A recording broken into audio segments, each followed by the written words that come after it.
राज्यसभा सांसद रामजीलाल सुमन द्वारा सदन में राणा सांगा पर दिए गए बयान के बाद से ही इस मामले को लेकर लगातार विरोध प्रदर्शन किए जा रहे हैं। इसी क्रम में अखिल भारतीय विद्यार्थी परिषद द्वारा सेंट जॉन चौराहे पर सांसद रामजीलाल सुमन का पुतला फूंक कर विरोध जताया गया। इसी के साथ अखिल भारतीय विद्यार्थी परिषद ने मांग की सांसद रामजीलाल सुमन द्वारा अगर इस मामले में माफी नहीं मांगी जाती है तो आगे आंदोलन किया जाएगा। समाजवादी पार्टी के राष्ट्रीय महासचिव और राज्यसभा सांसद रामजीलाल सुमन द्वारा सदन में राणा सांगा को लेकर जो बयान दिया गया था, उस बयान के बाद से ही सांसद रामजीलाल सुमन के खिलाफ लगातार प्रदर्शन किए जा रहे हैं। बीते दिनों उनके घर पर जमकर विरोध प्रदर्शन भी किया गया था। इस दौरान पुलिस और प्रदर्शनकारियों में भिड़ंत भी हुई थी, जिसमें थाना प्रभारी सहित कई पुलिसकर्मी घायल हुए थे। अब इसी को लेकर अखिल भारतीय विद्यार्थी परिषद ने अपना विरोध जताते हुए सेंट जॉन्स चौराहे पर सांसद रामजीलाल सुमन का पुतला दहन का कार्यक्रम करने का ऐलान किया था, जिसको लेकर सुबह से ही बड़ी संख्या में पुलिसकर्मी सेंट जॉन्स चौराहे पर मौजूद थे और सेंट जॉन्स चौराहे को बैरिकेडिंग लगाकर बंद भी किया गया था। कार्यक्रम के अनुसार अखिल भारतीय विद्यार्थी परिषद के छात्र और नेता सेंट जॉन्स पर पहुंचे और जमकर नारेबाजी करते हुए पुतला फूंका। इसी के साथ अखिल भारतीय विद्यार्थी परिषद के छात्रों का कहना था कि रामजीलाल सुमन को इस पूरे मामले को लेकर माफी मांगनी चाहिए। अगर उन्होंने ऐसा नहीं किया तो आगे उग्र आंदोलन किया जाएगा। 80 घाव लगे थे तल पर, फिर भी हार न मानी थी। एक आंख गई, एक पैर गया, एक हाथ गया, फिर भी देश के लिए लड़ने की तैयारी। ऐसे हमारे महापुरुष राणा सांगा जी को हम जानते हैं कि देश के संसद के अंदर रामजीलाल सुमन को गद्दार कहा गया। वो गद्दार पूरे देशवासी को जिन्होंने हमारे लिए वो गद्दार थे।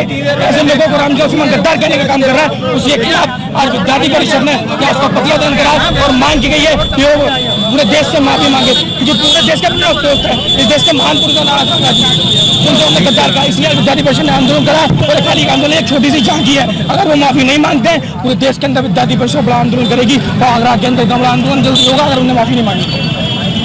कुछ दिनों पूर्व देखा कि देश की सबसे बड़ी पंचायत कही जाने वाली हमारी संसद, जहां पर कि हमारे देश के नए कानून बनते हैं, नए कानूनों में संशोधन होता है और सभी भारतीयों के हितों के लिए फैसले लिए जाते हैं। उस संसद में एक हमारे आगरा के ही राज्यसभा सांसद जिनका नाम की रामजीलाल सुमन है, उन्होंने हमारे वीर महापुरुष महाराणा सांगा बदनाम करने का कार्य किया है। हमने देखा कि उन्होंने बदनाम करने का कार्य करते हुए उन्होंने कहा कि महाराणा सांगा गद्दार थे और उन्होंने बाबर को भारत में आने का न्योता दिया, वो भी इब्राहिम लोधी से लड़ने के लिए। लेकिन मैं आपके चैनल के माध्यम से बता देना चाहता हूं कि खतौली और धौलपुर का जो इतिहास है वो कुछ और ही बताता है। जब महाराणा सांगा ने 2 बार इब्राहिम लोधी को पराजित किया तो उन्हें किसी विदेशी आक्रांता की क्या जरूरत पड़ी होगी कि उन्होंने भारत में बाबर को आमंत्रित किया।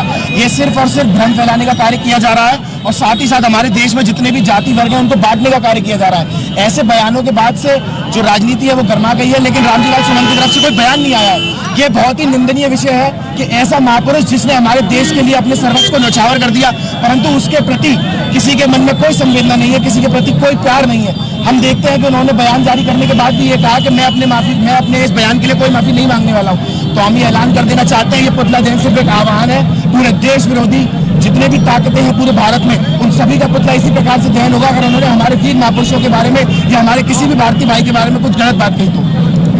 हमारा लोकतंत्र का मंदिर कहा जाता है पार्लियामेंट, वहां पर रामजीलाल सुमन जी ने देश विरोधी हमारे महान योद्धा राणा सांगा के विरुद्ध इतनी अभद्र भाषा का प्रयोग किया है। उसी के खिलाफ हमारे विद्यार्थी परिषद ने यहाँ पर पुतला फूंका है और अगर ये नहीं उन्होंने माफी मांगी तो ये हमारा जो आंदोलन है ये जारी रहेगा। पुतला दहन एक तुच्छ मानसिकता वाले लोग जो हमारे पूर्वजों पर, जो हमारे महापुरुषों पर आज गलत आरोप लगाते हैं।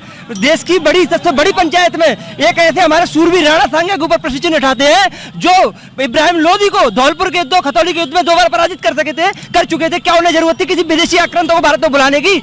मैं आपको बता देना चाहता हूं, इन्होंने जो एक अनपढ़ जाहिल लोग तुच्छ मानसिकता से संकीर्ण है और एक समाजवादी पार्टी के राज्यसभा सांसद हमारे देश के महापुरुषों पर अगर उंगली उठाएंगे तो अखिल भारतीय विद्यार्थी परिषद ने अभी तो केवल एक झांकी दिखाई है और इसी तरीके से पूरे देश भर में आंदोलन होगा। और जब तक हमारे महापुरुषों के सम्मान में माफी नहीं मांग लेते राज्यसभा सांसद, जब तक हम लोग पीछे नहीं हटेंगे। पुतला दहन इसलिए किया है जो कि राज्यसभा के निर्वाचित सदस्य हैं रामजीलाल सुमन, उनके द्वारा हमारे महापुरुष आदर्श महाराणा सांगा के ऊपर विवादित टिप्पणी की गई है और साथ में ही पूरी जो हिंदू समाज है उसके बारे में अभद्र टिप्पणी की गई है। महाराणा सांगा को गद्दार बताया, लेकिन इतिहास में और ऐतिहासिक जो भी तथ्य हैं उनमें कहीं भी महाराणा सांगा को गद्दार नहीं बुलाया। उन्होंने कहा था कि महाराणा सांगा ने बाबर को भारत बुलाया था। डीजी महाराजा न्यूज के लिए मनोज कुमार बेमल की रिपोर्ट।